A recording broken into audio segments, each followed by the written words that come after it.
There we go. And we're started. Welcome, everyone, near and far. We have about 150 people registered for this webinar. So we're so excited to have you here.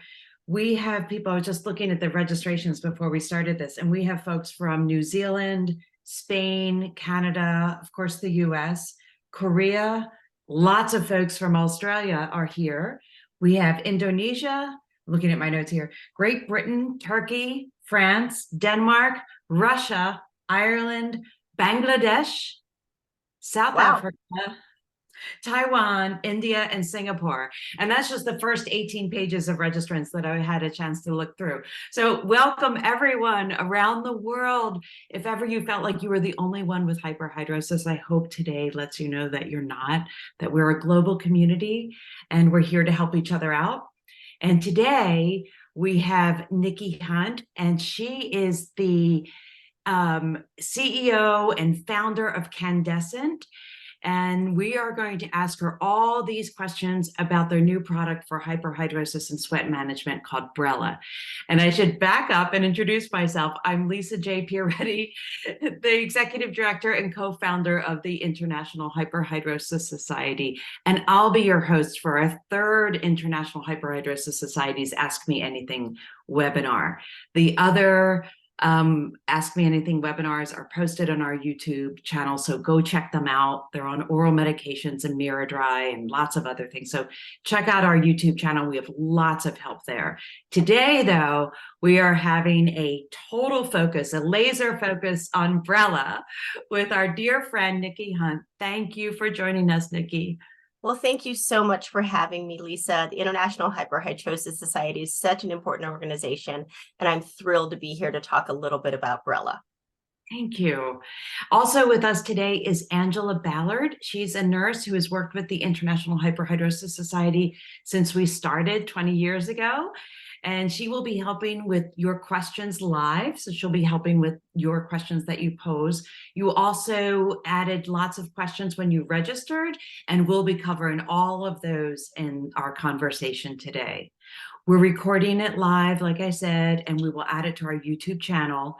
And here we go. I'm going to get started and jump right in because we have so much to cover. And I promised you that I would only steal you away for 20 or 30 minutes. So Niquette, you have been involved with hyperhidrosis for more than 15 years. What about it sticks with you? Well, Lisa, I met you and the International Hyperhidrosis Society many, many years ago when we were doing research on actually a different product. And we started with some market research just to understand the condition. And I was struck by how prevalent it was and how many people, kind of unbeknownst to me, were not only diagnosed as hyperhidrosis, but even more importantly, had a condition that we would call hyperhidrosis, but they just knew that they were bothered by their sweat. And it was fascinating to me that even though there were reasonably good treatments out there, many people weren't getting treated. And so this was kind of the impetus for me to say, there's got to be a better way. And that was the impetus for founding Candescent 7 years ago. I love that. And I remember when we did that research, I think it was back in 2014. And if anyone is interested in reading this research, it was a map of the patient journey. And from being knowing that they have a problem, and then the struggles to try to get care and try to be recognized as having a bona fide medical condition. And if anyone is interested in that, just look at sweathelp.org and go to the scientific literature section and scroll down to, I think, Niquette, when did we publish that? I would say it was like 2015. 2014 or 2015. Yep. So check that out. You'll see my name and Niquette's name as authors of that super important research that I think started Niquette's love affair with hyperhidrosis and her passion to solve it. So speaking of that, Niquette, you've launched many products in your amazing career, but this is the first time, I think, that you've devoted yourself to building a company around your innovation. So my question to you is, why now and why this? So great question. And it really starts with that research that we did, Lisa, because one of the things that fascinates me having launched so many products, is when there are conditions like excessive sweating and hyperhidrosis, where there's just many people who suffer from it. Because I think you guys came up with a statistic that 1/3 of adults in the United States are bothered by their sweating, and most of them don't treat in a traditional medical way. 70% actually change their lifestyles to cope. And that kind of said, wow, there's got to be a need here, because here you are, people actively managing a condition when there are really good therapies out there. So it caused me to question, why aren't people doing those therapies?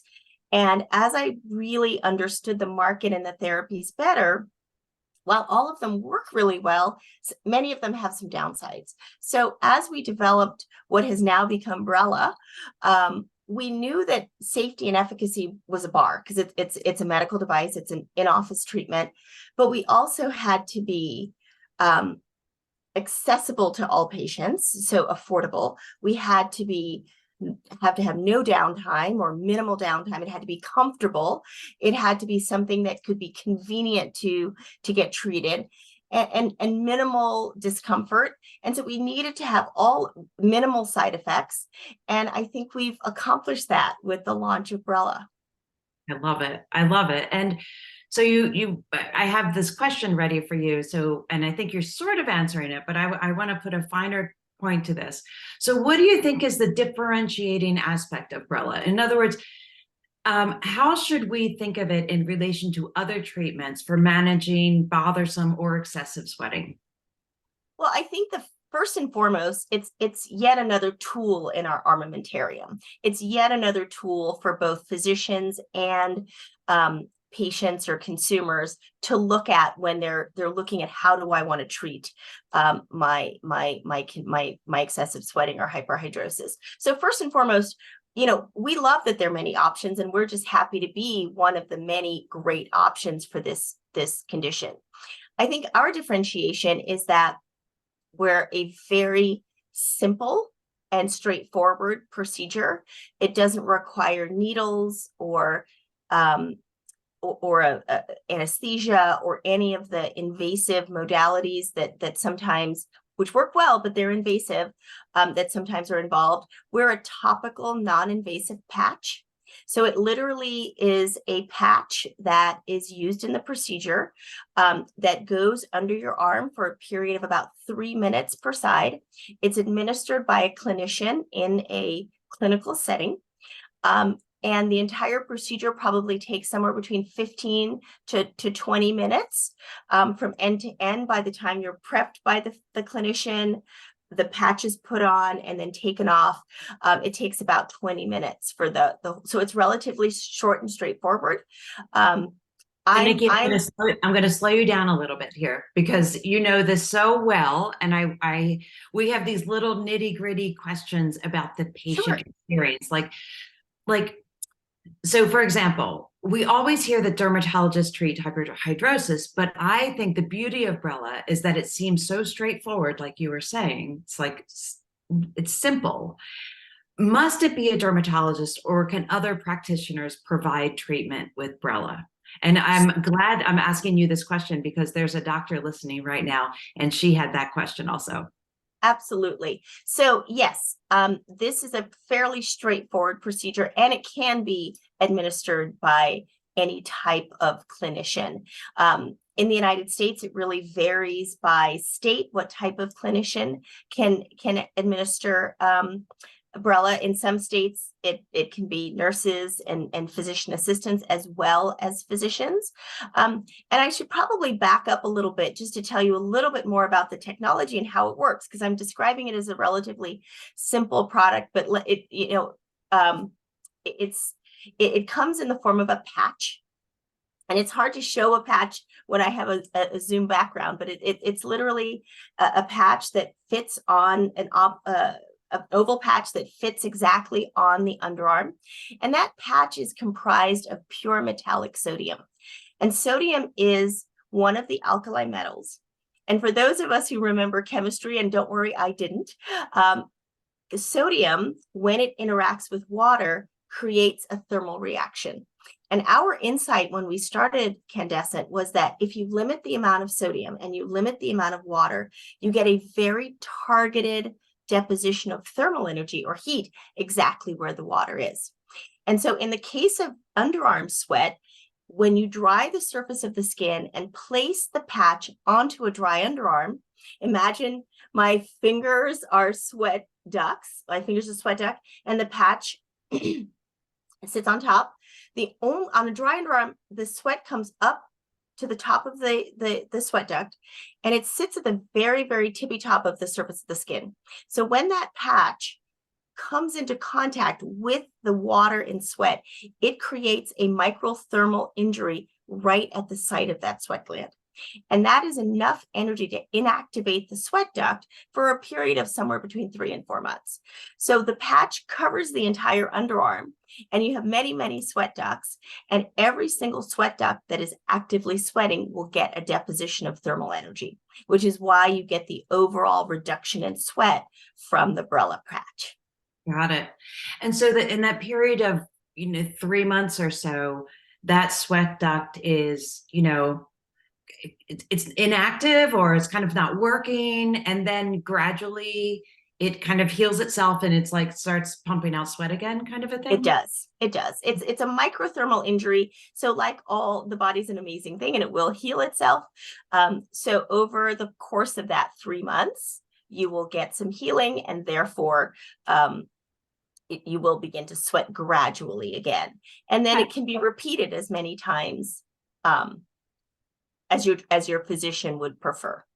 So for those of us, and those of us here in the community who are on this webinar right now, or will watch this recording later, we know that hyperhidrosis and sweating is episodic. Like sometimes all of a sudden the faucets will start and then they'll stop and start, you can't predict it, and it's uncontrollable. So if I'm at the, doctor's office and I'm about to get ready for my Brella treatment, I'm all excited, but I'm not sweating. What do we do then?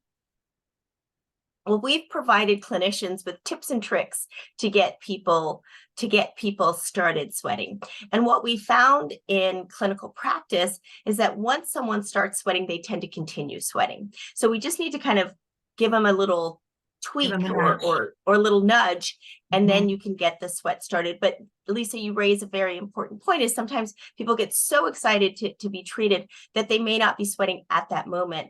And so we have to try to make sure they're sweating. And we've asked the clinicians to utilize some tips and tricks to really get that going. So have you found that, say I'm having a really intense sweating episode versus a mild one, and I'm getting my treatment with Brella, do my results vary because of that? Or is my experience different as a patient because of that? Well, we certainly have seen that because it's water responsive, so it works with the sweat in your body. Some people's treatments can be quicker than others. So we say that you shouldn't keep you cannot keep the patch on for longer than 3 minutes. However, if you're sweating profusely, your treatment might be over in 1 or 2 minutes, and that's perfectly fine. And we didn't see any differences in efficacy in the clinical study. Oh, that's interesting. Oh, that's so cool. So, okay, so let me back up. We jumped right into the doctor's office. So if I'm preparing for my appointment, do I shave or do I not shave? And that's men, women, all of us. What should we do? So the key thing is to maximize contact between the skin and the patch. So you do need to be fairly clean shaven. It doesn't have to be, you don't have to, in fact, we don't recommend that you shave within 48 hours of the treatment, because we want to make sure that there's no nicks or cuts on your underarm. So you do need to be shaven, but it doesn't have to be immediately so. I was just thinking that, because sometimes you can even put antiperspirant on after you shave and it stings. So you're saying give it like 48 hours before the appointment. That makes great sense. At least 48 hours. Okay. Okay, great. And how about using antiperspirants or deodorants the day of treatment? Yes or no? What do you? We recommend not to use antiperspirants the day of treatments because if you recall, antiperspirants kind of plug those sweat ducts. So you want those sweat ducts to be actively sweating. So you don't want them to be plugged. So you want that you don't want to use antiperspirant for certainly the morning of the treatment and if possible, the day before. Right. Because the plugs, especially for some of the clinical strength ones, the plugs can last a little bit longer. Mhm. And they can even stay in there after, while someone shaves, they can still stay. Um, okay, so after my Brella treatment, am I able to use an antiperspirant after that if I want to, or a deodorant? Certainly. So in the clinical study, people weren't allowed to use antiperspirants because we wanted to isolate the effects of the Brella treatment compared to antiperspirant. But in regular use, you're certainly welcome to use antiperspirant if you choose post the Brella treatment. Okay. Okay. And then how about, do you suggest that the patients the day of take like a Tylenol or an Advil? Do you think of, I mean, some dermatologists say to take that before you come in for even a facial, but what do you guys see? We don't recommend nor did we have any kind of even minor pain management throughout the study. So we don't say that. Certainly if that makes you feel more comfortable, there's nothing wrong with taking medication beforehand, but it's certainly not needed or necessary. Love that. I'm so glad we have this time together because I mean, this is so many little, like I said, little nitty gritty questions here. Okay, here's another one that someone sent in. If I have a special occasion or expect to be wearing clothes that show my underarms, like going on vacation somewhere warm or wearing an outfit with a sleeveless top, like for, a wedding, do I need to take the treatment timing into consideration? Like, will my underarms need a little time out and keep them covered, or is it okay to right away, you know Oh, you mean are there any kind of after effects, yeah, if you yeah. will? Thank you. Very few, if any. So in all clinical study, in our clinical study, over 80% of people had absolutely no adverse events or no side effects at all. And the majority of those who did have any adverse events or anything, there were like minor erosion. Most of them were mild. So for the vast majority of people, you're certainly welcome to wear sleeveless or other types of clothing freely post treatment. Oh, that's great.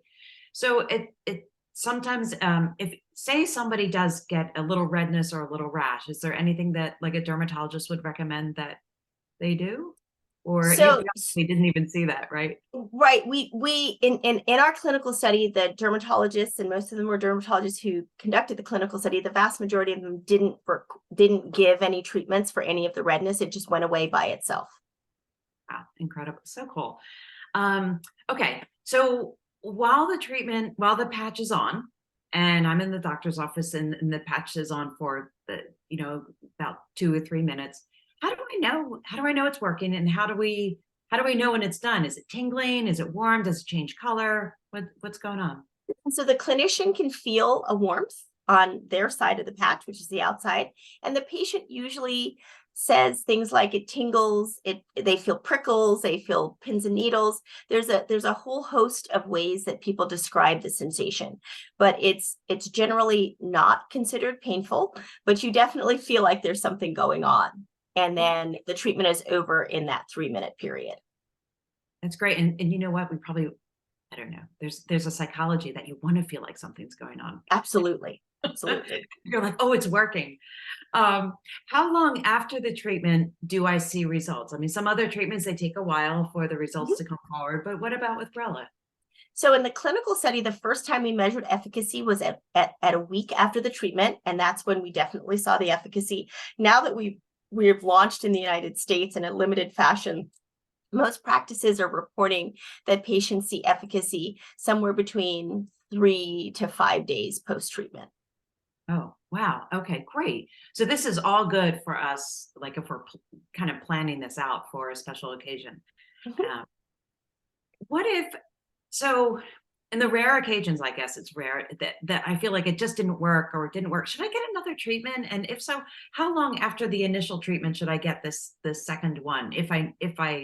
If you say that that's an idea to pursue. Sure. So in our clinical study, we didn't have a retreatment protocol. However, as you know, in clinical practice, the physician can certainly retreat if they believe that's the right thing to do. We don't have any contraindications to retreating. It's really up to the clinician's discretion. Okay. And what about aftercare? Does the doctor need to follow up with me? And if so, could we do it through a telemedicine? What's best practices in your view? Certainly. So in the clinical study, there was definitely a check 24 and 48 hours post-treatment, and that was a telemedicine check unless there was some kind of side effect or adverse event that was reported. And again, the vast majority had none. So in clinical practice, it's really up to the clinician whether or not they follow up with their patients. But most clinicians do check in with their patients, a few days after, particularly for the first time that they're using the Brella treatment. Right. I think that's I'm a big proponent of follow-up, a big proponent. What other questions did we have? Let me see here. Oh, here's one that came in that I thought was really a really interesting question. Does Brella affect the color of underarm skin? Some people have dark underarms, and they were asking, does it lighten them, or conversely, would it darken the underarms?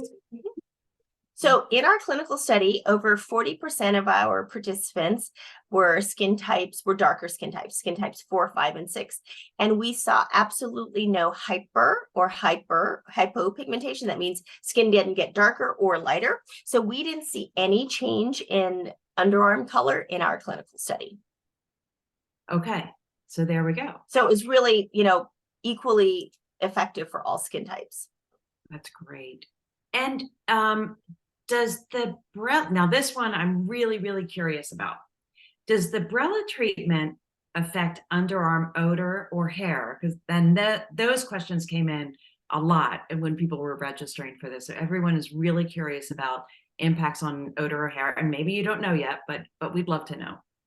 So for odor, we actually, in our clinical study, asked participants if they noticed a change in bother. And we definitely saw a statistically significant change in odor from pre-treatment to 4 weeks after and 12 weeks after treatment. So it did appear to have, the Brella treatment did appear to have an impact on the patient's perception of odor.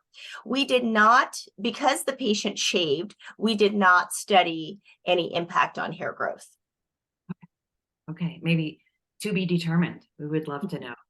So we know that the FDA approves drugs and clears devices. Brella is considered a device. So what did you apply for and what did the FDA clear? So Brella was cleared by the FDA under the de novo classification, which means that it was the first of it's the first time the FDA had seen this type of technology.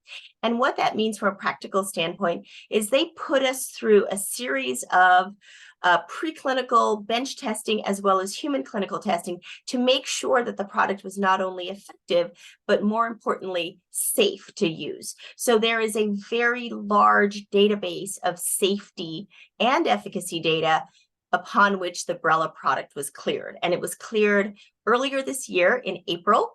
And we are delighted to have that clearance in the United States. Someone also asked, can you use Brella for people under 18 years old or over 64? Because I believe that your studies were just in that group. So is there any reason to think that you can't use it for 18 and under and over 64? So our studies were done in adults. So we didn't have an upper limit to age, but our product is cleared or indicated for adults. So your physician would really have to make that call. Got it. And speaking of physicians, in general, what do you think physicians are charging or will charge for this? Well, and one does insurance cover it in the US? Sure. So insurance does not cover it in the United States.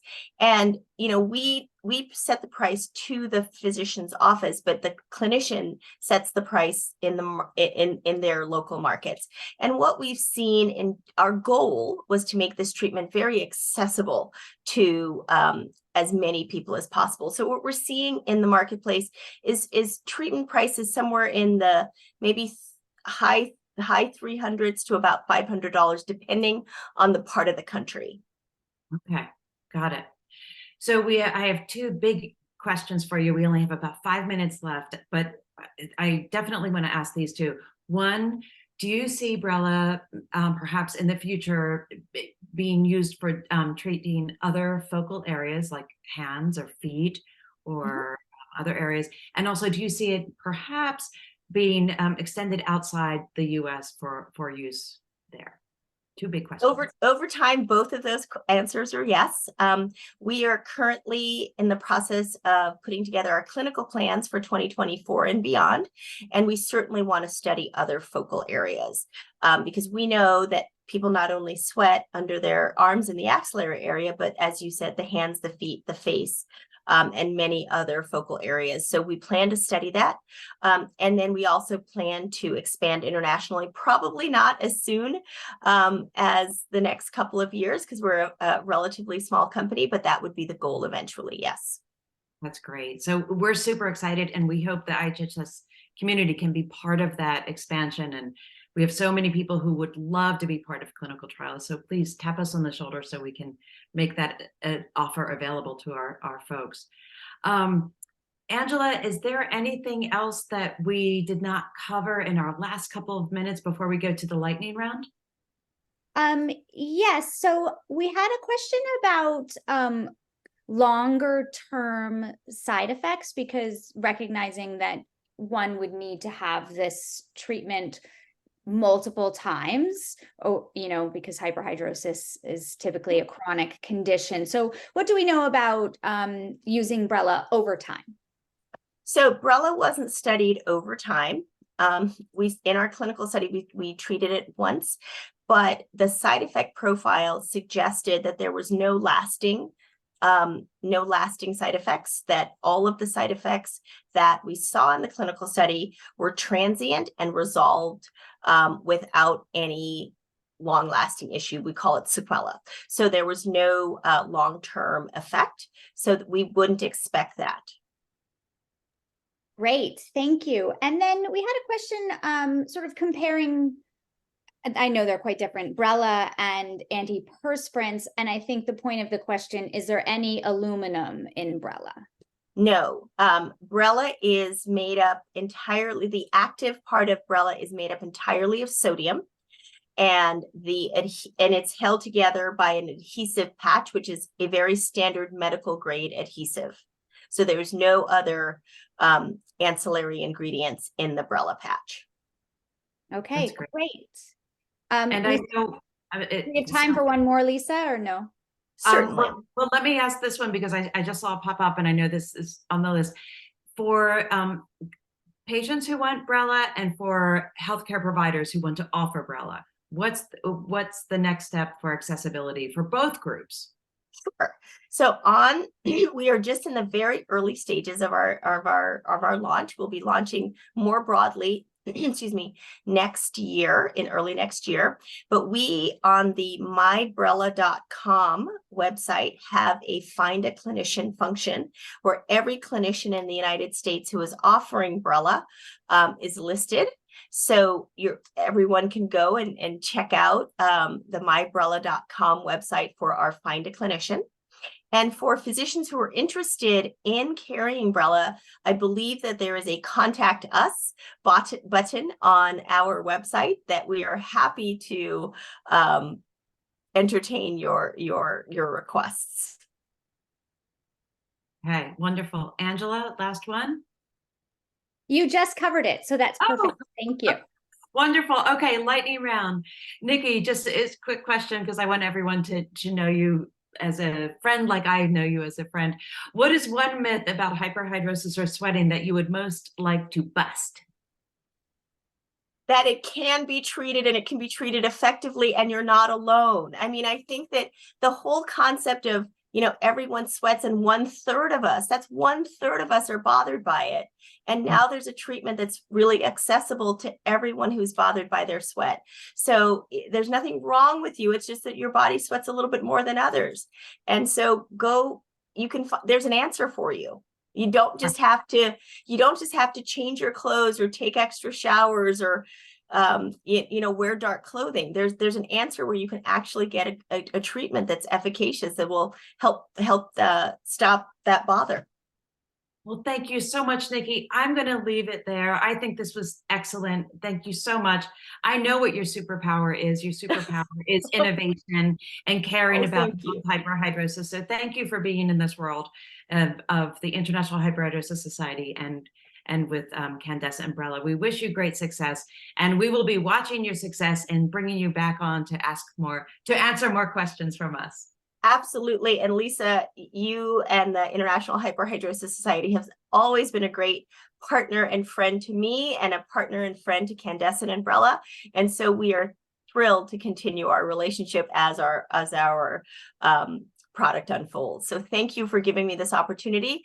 And I sure hope that the folks listening online will have a chance to experience our treatment and get some relief. Yeah, wonderful. Thank you, Nikki. Until next time. And thank you, everyone who joined us. We'll be posting this on our YouTube channel. Lots more to come. This is an exciting time. Thank you, everyone. All right. Thank you, Lisa. You bet.